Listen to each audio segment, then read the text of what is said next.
নমস্কার বন্ধুরা, আজকে আবার একটি নতুন ভিডিও নিয়ে চলে আসলাম। আজ শুভ শিবরাত্রি। আজ প্রত্যেকের বাড়িতে কিন্তু শুভ শিবরাত্রি পালন করা হচ্ছে। আমার বাড়িতেও ঠিক তাই।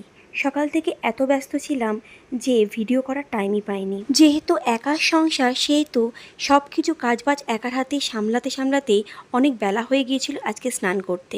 তাড়াতাড়ি স্নান করে তারপর ঠাকুর ঘরে চলে গিয়েছিলাম এবং নিয়ম নিষ্ঠা মেনেই আজকে শিবরাত্রির পুজোটা করলাম। ছোটবেলাতে মা কাকি ঠাকুমাকে দেখতাম শিব মন্দিরে গিয়ে শিবের মাথায় জল ঢালতে, আর আমার শ্বশুরবাড়িতে যেহেতু শিব প্রতিষ্ঠান করা রয়েছে সেই কারণের জন্য আমি বাড়িতেই শিবের মাথায় জল ঢালি। সারাদিনটা যেন কি সুন্দরভাবে কেটে গেল নিজেই টের পেলাম না। ছোটবেলায় দেখেছি মা কাকিকে সন্ধেবেলাতে শিব মন্দিরে গিয়ে শিবের মাথায় জল ঢালতো, তো আমি কিন্তু ঠিক সেই নিয়মটাই করি।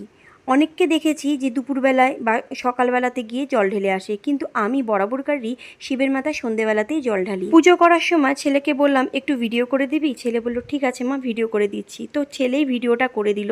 ভিডিওটা কেমন হয়েছে অবশ্যই কিন্তু কমেন্টে আমাকে জানাবেন, আর ভিডিওটা ভালো হলে পরে অবশ্যই লাইক করবেন, শেয়ার করবেন এবং আমার পেজটি ফলো করবেন। তো আজকের মতন ভিডিওটা আমি এখানেই এন্ড করছি। দেখা হচ্ছে আপনাদের সঙ্গে আরেকটি নতুন কোনো ভিডিওতে। তো ততক্ষণের জন্য টাটা।